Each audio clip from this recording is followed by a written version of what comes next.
Let's start making this together first. Bring some salted water to a boil once it's ready.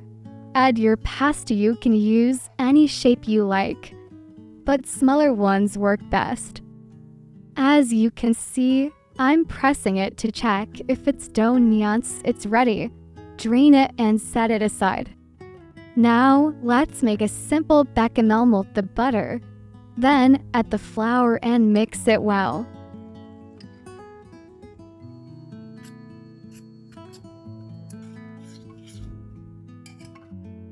Once the butter and flour are well mixed, slowly add the milk while whisking. Keep mixing until everything is smooth, then put it back on the heat.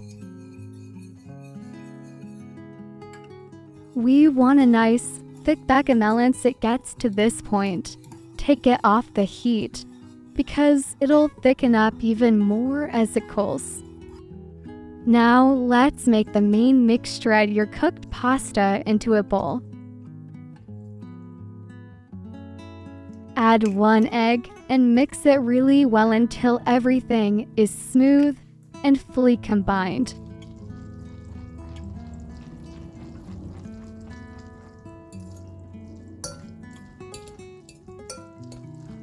I'm using beef ham, but you can use whatever you like. Chop it up, add it in, and give it a good mix.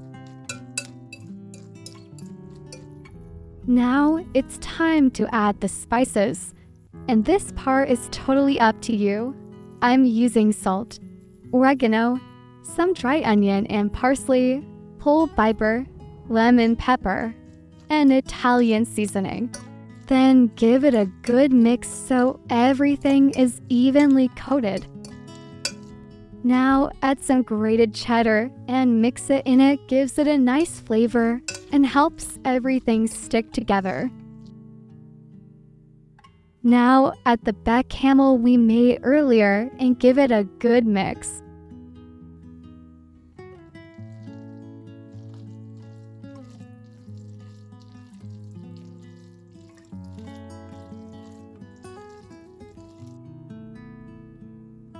Now it's time to cook.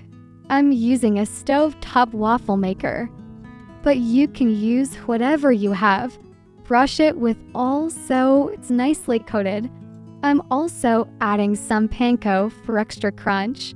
Let it heat up, then add the mixture.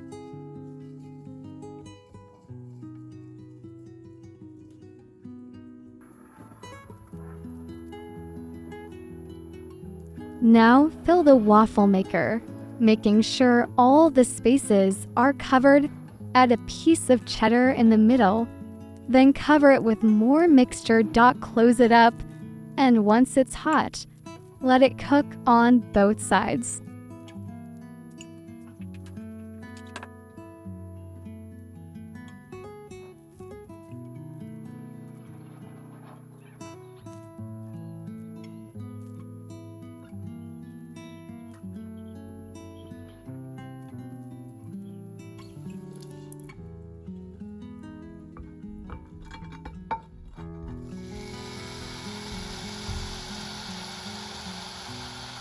As you can see, both sides are nice and crispy. Just be careful. It's really hot, and it's ready to serve. I hope you try this recipe and let me know what you think in the comments.